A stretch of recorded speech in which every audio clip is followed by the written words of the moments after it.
presentamos la conferencia denominada La problemática de la permisología ambiental en el Perú. Esta conferencia va a ser dada por la abogada Delia Morales. Ella es abogada especialista en Derecho Administrativo y Barreras Técnicas al Comercio. Tiene experiencia específica en Derecho Ambiental, Derecho del Consumidor y Derecho de la Competencia. Ha sido jefe de la Oficina de Asesoría Jurídica del SENACE, directora general de Calidad Ambiental del Ministerio del Ambiente y directora de Supervisión del Organismo de Evaluación y Fiscalización Ambiental, OEFA. En este bloque de gestión ambiental hemos incluido esta conferencia relativa a permisología ambiental, porque actualmente constituye un factor crítico para la viabilidad de un proyecto y una limitación para la introducción de mejoras en las operaciones. Desde el sector privado se demanda continuamente la reducción de plazos y la simplificación de estos trámites, pero es necesario conocer las causas de los mismos para buscar soluciones reales en el plano ambiental, que es el que siempre argumentan para justificar esta situación. La exposición aborda temas sobre organización del Estado y calidad regulatoria para aproximarse a soluciones intermedias mientras inicie una real reforma del Estado. Damos la bienvenida a la doctora Delia Morales Cuti.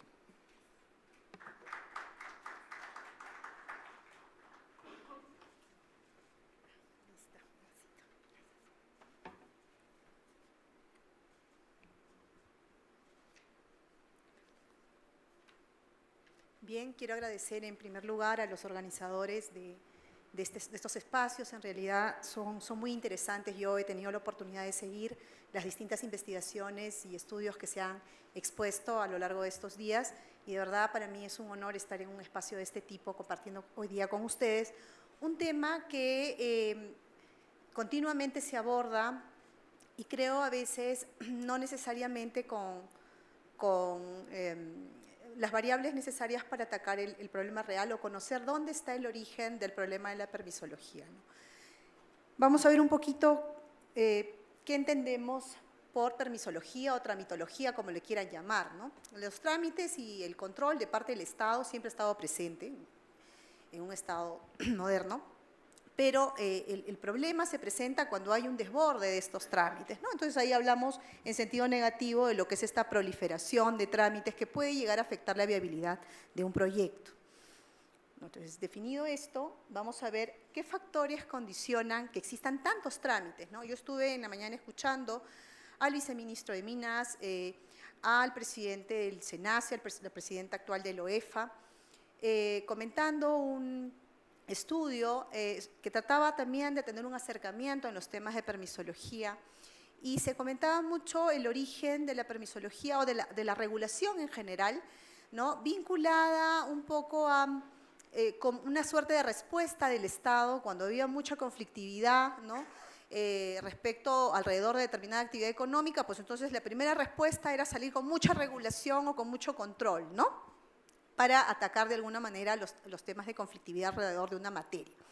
Y se colocaban cifras, ¿no? De cómo desde el año 2013 hasta el año vigente se han incrementado exponencialmente el número de reglamentaciones en el caso del sector minero, ¿no? Pero yo quiero abordar el tema hoy no tanto desde la forma como se puede percibir, ¿no? Todos los titulares o el sector privado puede percibirlo, sino de cómo se da esta dinámica al interior del Estado para entender qué está detrás de la actuación de cada funcionario cuando tramita un procedimiento o cuando diseña una regulación, porque es lo que finalmente se va a aplicar al sector privado, ¿no? Entonces, bajo esa mirada, los factores que condicionan esta proliferación de trámites o de regulaciones está muy vinculada a la organización particular que tiene el Estado, nuestro Estado, ¿no?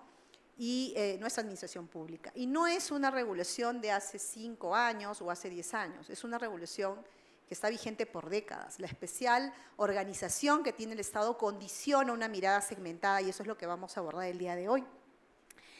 Y otro de los factores que condiciona esta proliferación de trámites es la ausencia de información sistematizada que permite en algo mitigar este abordaje segmentado que tiene el Estado acerca de una actividad controlada, como es en este caso la minería. ¿Y por qué es así? O sea, ¿cómo está organizado nuestro Estado? Eso es lo que creo que es importante tener en cuenta, ¿no? Nosotros, y me estoy refiriendo, bueno, en este caso al Estado como la administración pública, ¿no? El Poder Ejecutivo, básicamente. El Poder Ejecutivo está totalmente sectorizado, así es como nos organizamos, ¿no? Tenemos sectores básicos, los primeros que surgieron, que están vinculados a servicios inherentes al Estado, defensa, interior, que está vinculado a orden público, relaciones exteriores, economía y finanzas, sectores en los que sin duda el Estado tiene un monopolio y los que justifica su razón de ser, ¿no? Entonces yo los he colocado un poco con ese color más clarito para distinguirlo todos esos sectores en función a servicios inherentes del Estado y ahí al lado un poco los sectores que existen, que son los más antiguos, ¿no? Esos fueron, por decirlo así, como que el primer bloque de sectores que estaban manejados a través de un ministerio, con todos los organismos descentralizados que eso involucra, órganos de línea y todo el andamiaje que tiene un ministerio propiamente al frente de un sector. Pero después hubo un avance, un desarrollo y vino un nuevo bloque de ministerios, ¿no? Y esta vez con otro criterio. Ya no era en función a servicios inherentes del Estado, sino priorizando algunas actividades económicas que se consideraran estratégicas en su momento, ¿no? Y entonces vemos en ese color celeste algunos sectores con ese criterio, ¿no? Ministerios que se crearon para liderar la rectoría en sectores como agricultura, hoy día es agricultura y riego, el Ministerio de Agricultura, producción, energía y minas, vivienda, transportes, comunicaciones, comercio exterior, ¿no? Entonces son otro bloque de ministerios que se organizaron bajo ese enfoque, pero supervivían con los primeros, ¿no? Y luego hemos tenido un tercer grupo de ministerios que se han creado, ¿no? Y esta vez también con otro criterio, ya no en función a servicios inherentes que debe brindar el Estado, ni a actividades económicas que se consideran estratégicas o críticas y en las que el Estado quiere ejercer una rectoría, sino a, de alguna manera, la vulnerabilidad o, de alguna manera, la gestación de políticas que se fueron generando y a los que se les ha querido dar una institucionalidad, ¿no? Por ejemplo, el caso de la materia ambiental, ¿no? Que ha estado presente desde mucho antes del Ministerio del Ambiente, pero a la que se le buscó dar una institucionalidad con la creación de este ministerio, ¿no? Y así también el Ministerio de Cultura, el Ministerio de la Mujer y Poblaciones Vulnerables, el de Desarrollo e Inclusión Social. Si se dan cuenta, el criterio de organización de estos sectores no ha sido como los anteriores. Y es importante tener en cuenta esos criterios. ¿Por qué? Porque todos estos sectores, con esos distintos criterios de creación, coexisten, ¿no? Entonces, ahí están, tenemos, retirando a la presidencia del Consejo de Ministros, 18 sectores, ¿no? Y todos coexisten y pueden intervenir en una misma actividad económica. Entonces, frente a toda esa multiplicidad de sectores, una misma actividad económica siente una presión enorme de intervención, ¿no? Y ahí vamos a ver, ¿no? En la llamada permisología o tramitología, tenemos la certificación ambiental, que uno entendería que es el principal trámite, si se quiere, ¿no? Pero junto con eso hay otros títulos, llamados títulos habilitantes, otra serie de procedimientos a los que uno tiene que someterse, opiniones también, opiniones técnicas, vinculantes, no vinculantes, se llama así en la legislación ambiental, pero en realidad son un conjunto de intervenciones estatales antes de llevar a cabo una operación. Luego de esta hay otra serie de controles, pero hoy día nos vamos a quedar básicamente en este control previo que involucra todos estos tipos, de alguna manera, de trámites previos, ¿no? Y ahora, lo particular es que la certificación ambiental puede estar a cargo de una autoridad, pero todos esos otros títulos a cargo de otras autoridades y esas otras opiniones también a cargo de otras autoridades en distintos momentos, ¿no? Eso es lo que tenemos nosotros en este conjunto de control previo denominado permisología ambiental. Pero no perdamos de vista este esquema, ¿ya? Porque va a ser bien importante para lo que quiero mencionar. Miren este dibujo. vemos el ambiente que es uno, ¿no? Y vemos distintas autoridades interviniendo en él para tutelarlo, ¿no? Nosotros el ambiente es uno, pero por una lógica de organización o de manera didáctica lo descomponemos en componentes ambientales, ¿no? Entonces, si hablamos de agua, tenemos una Autoridad Nacional del Agua que está adscrita al Ministerio de Agricultura y Riego, ¿no? Pero si hay un tema de bosques, también podemos tener un CERFOR y así, ¿no? Entonces, vamos a tener a distintas autoridades, ¿no?, sobre este mismo ambiente, pero que intervienen con fundamentos distintos, pero finalmente es el mismo ambiente, ¿no? Y además tenemos a la certificación ambiental, en el caso de la minería, que está en este momento compartido, ¿no? Porque se ha quedado una parte de la certificación ambiental, todo el tema de los días, las exploraciones, están con el Ministerio de Energía y Minas, pero han avanzado la parte de función a su significancia, el tema de explotaciones básicamente, bueno, con el SENACE adscrito al Ministerio del Ambiente, ¿no? Ahí nada más en certificación ya conviven dos, ¿no? Y cuando se lleva adelante esa certificación, también van a entrar luego, ahora vamos a verlo más adelante en este diseño llamado Interambiente, ¿no? Pueden reunirse todas, ¿no? Pero están todas vivas. No es que se hayan fusionado y se realice una intervención integrada, una evaluación integrada, no, se está sumando cosas. O sea, sobre este mismo ambiente, sobre esta misma actividad, es una sumatoria de intervenciones, cada quien con un fundamento distinto, pero finalmente la materia que subyace que es la protección ambiental, que es un conjunto de elementos que interactúan entre sí, es una. El abordaje es segmentado, cada quien defendiendo su competencia.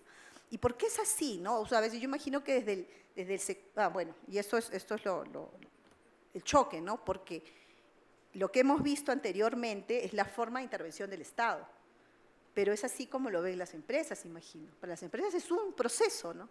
Yo tengo un proceso productivo y es uno, y sin embargo hay 10 alrededor mío desde distintas ópticas pidiéndome información y pidiéndome que me ordene en función a ellos y responda en función a un segmento del ambiente que buscan y están llamados a proteger, ¿no? Entonces es así, mientras que la actividad privada juega en una lógica de procesos, el sector público juega de manera segmentada y sectorial, ¿no? Entonces siempre hay esos choques, pues entonces generalmente los titulares van a decir, ¿y por qué tantos trámites, no? Claro, pero si le preguntan a una autoridad, la autoridad dice, pero si yo solamente pido uno, porque ella solamente está pensando en ella, ¿no? Y así todas piensan en ella. No piensan necesariamente en que la actividad sobre la cual están ejerciendo presión es un proceso, ¿no? Un solo proceso. ¿Y por qué es así? Porque más allá, hoy día estamos hablando del tema minero, de la intervención del Estado para tutelar la protección ambiental con esta lógica de control previo, que son esos trámites previos, pero más allá de eso, más allá de la materia ambiental o de cualquier materia, los funcionarios públicos y el Estado, la administración pública, está organizada en cualquier sector de esta manera. Hay una organización funcional, jerárquica y sectorial. La responsabilidad de los funcionarios se mide en función de lo que se le ha asignado como actividad legalmente hablando y responden solo a su superior jerárquico. Entonces, cuando desde el sector privado dice, pero ¿por qué no coordinó esta Autoridad Nacional del Agua con el Ministerio de Energía y Minas? O sea, como si hay veda, ahora me dan, ¿cómo voy a explorar? Pues si están en veda acá, ¿por qué no se conectan? Porque no hay ningún mecanismo de control o responsabilidad que los obligue a coordinar, porque ellos solo responden a las funciones que les han asignado legalmente. Y las funciones que le han asignado legalmente están dentro de un sector, no se vinculan, ¿no? Es cierto que han habido iniciativas orientadas a que haya un mayor nivel de coordinación entre el Estado, pero quedan en principios, eso no se traslada a un plano de responsabilidad. Los funcionarios solo responden por los actos administrativos que emiten en función a procedimientos administrativos que están regidos por leyes que juegan en su sector. Entonces, yo imagino que muchos de ustedes se han topado con casos en los que ustedes van y dicen, bueno, pero miren, yo tengo este problema y el funcionario les va a decir, sí, pero eso no es mi competencia. Eso vaya a hablarlo. No, pero mire, eso está vinculado con usted, sí, pero conmigo no, es con el otro. Y así va a ser siempre, porque esta es la organización que existe en el Estado, al margen de no estamos hablando del sector ambiente ni del sector energía, no, todos los sectores, por la condición de ser funcionario público, actúan en este esquema, ¿no? Entonces, vamos a tener ordinariamente problemas de ese tipo, ¿no? Por eso, bueno, mencionaba Luz Cabrera en la presentación que mi participación está orientada tal vez a dar algunas luces de qué podemos hacer mientras revertimos esta situación de un Estado organizado, sectorial, funcionalmente, jerárquicamente, tal como hoy lo tenemos, ¿no? Y que no está pensado en ver los procesos que controla o supervisa, ¿no? Mientras esa reforma del Estado se eche en algún momento a andar, ¿qué podemos hacer, no? Han habido intentos, la mayoría de los intentos han pasado por reducir plazos, ¿no? Entonces, generalmente dice, tengo muchos trámites, simplifiquémoslo o reduzcamos el plazo, ¿no? Entonces, yo he colocado acá dos casos, ¿no? El caso de los informes técnicos sustentatorios que han ido como una propuesta para evitar pues, que las modificaciones de los instrumentos de gestión ambiental sean tan tortuosos, ¿no? Entonces, hagámoslo más simple, es lo que se ha pensado, ¿no? Entonces, se ha incidido en plazos, pero hoy por hoy se están generando también muchos problemas de corte social, ¿no? Porque eso se ha percibido desde muchas comunidades como un intento de hacer una cosa mucho más ligera, sin profundidad técnica y de espaldas a ellos, porque recordemos que los informes técnicos sustentatorios no tienen mecanismos de participación, que es algo en lo que inciden mucho las comunidades o de lo que se aferran mucho las comunidades para señalar que haya una suerte de licencia social en la intervención en sus comunidades, ¿no? De operaciones que se realicen dentro de sus comunidades. Entonces, ahí ha habido una alternativa orientada, pero básicamente orientada a reducir plazos, ¿no? Pero todo el esquema de participación sectorizada se ha mantenido, ¿no? Ahora, un intento de lograr una evaluación integrada ha sido Interambiente, ¿no? En una lógica, respondiendo un poco también a lo que se ha visto en esquemas, en países como Colombia, esquemas así integrados. Pero es importante destacar aquí que cuando hablamos de esta certificación ambiental, ya sea en la etapa de clasificación, que en el caso del sector minero no hay, porque tienen términos de referencia comunes y clasificación anticipada, pero en otros sectores sí. Este esquema de Interambiente que ha buscado ser una solución es una suma de trámites, ¿no? Y una suma de trámites, además, que no ha tenido en cuenta que muchos títulos habilitantes que ahora se quieren integrar en la práctica contaban con prerequisitos de certificación ambiental. Entonces, como que era un poco raro pensar que íbamos a integrarlo todo en un mismo trámite cuando una opinión o un título habilitante requería la certificación ambiental como prerequisito. O si entramos más allá de esos temas que podrían solucionarse finalmente, es la naturaleza misma de la exigencia, ¿no? Si en algunos casos para emitir un llamado título habilitante, me pedían estudios pues, de detalle, ¿no? Ingeniería de detalle, que no van a estar en una proyección de impactos que es propio de la certificación ambiental. Y cosas de ese tipo creo que no han sido muy pensadas, ¿no? Y cuando se eche a andar esto, es cuando vamos a ver las limitaciones de ese diseño. Pero para bien, creo yo, en el sentido de que se pueden ir afinando, ¿no? Otro problema crítico va a surgir cuando hayan observaciones o cuestionamientos o no se emitan determinados títulos habilitantes o hayan cuestionamientos a la opinión que se ha dado, ¿cómo va a jugar esto de cara a la certificación última? ¿No? Y si yo la quiero impugnar, ¿quién va a resolver esa impugnación?